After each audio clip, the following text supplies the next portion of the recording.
অত্যন্ত দুঃখের সঙ্গে শহীদ হাফেজ হাসান ভাইয়ের শাহাদাতকে স্মরণ করছি। আমরা আল্লাহ রাব্বুল আলামিনের কাছে দোয়া করব, আল্লাহ রাব্বুল আলামিন যেন শহীদ হাসান ভাইকে জান্নাতের সর্বোচ্চ স্থান দান করেন। সম্মানিত উপস্থিতি, বাংলাদেশ বর্তমানে একটি ক্রান্তিকালীন সময় অতিবাহিত করছে। বাংলাদেশের রাজনীতিতে ১/১১-র আভাস আমরা লক্ষ্য করছি। বাংলাদেশের জনগণ যে আকাঙ্ক্ষার ভিত্তিতে ২৪শে অভ্যুত্থানে শরিক হয়েছিলেন, সে আকাঙ্ক্ষাগুলো অপূর্ণ রয়ে যাবার নানা ধরনের সম্ভাবনার জায়গায় তৈরি হয়েছে। বাংলাদেশে গণতন্ত্রের প্রতি উত্তরণের জন্য এই জনপদের মানুষের যে লড়াই করেছেন, সে লড়াইকে সম্মান জানিয়ে ডক্টর মোহাম্মদ ইউনূসের নেতৃত্বে যে অন্তর্বর্তীকালীন সরকার গঠিত হয়েছে, সেই সরকারের উপরে বাংলাদেশের মানুষের যে আকাঙ্ক্ষা রয়েছে, সংস্কার, বিচার, শান্তিপূর্ণভাবে ক্ষমতা হস্তান্তরের জন্য নির্বাচন আয়োজন, জুলাই ঘোষণাপত্র এবং জুলাই সনদ প্রণয়ন সহ প্রত্যেকটা বিষয়ে ধোঁয়াশার জায়গা তৈরি হয়েছে। দেশে যে ক্রান্তিকালীন পরিস্থিতি চলছে, এই বিষয়ে অন্তর্বর্তীকালীন সরকারের করণীয়, রাজনৈতিক দলগুলোর করণীয় এবং জনগণের পদক্ষেপ নিয়ে জাতীয় নাগরিক পার্টি এনসিপি আজকে এক জরুরি সংবাদ সম্মেলনের আয়োজন করেছে।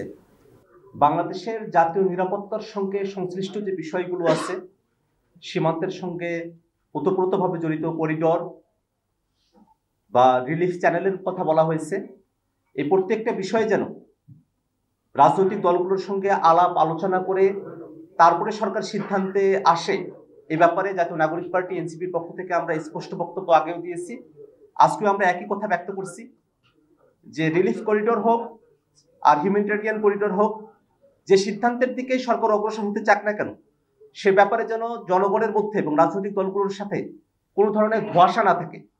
করিডর ইস্যুতে সরকারের তরফ থেকে আমরা দুই ধরনের বক্তব্য শুনেছি, যেটা স্পষ্টতই একটা ধোঁয়াশার জায়গায় তৈরি করেছে। পরবর্তীতে সরকারের তরফ থেকে পরিষ্কার করা হয়েছে যে করিডর নয়, সেখানে ত্রাণ আদান প্রদানের ব্যাপার হতে পারে।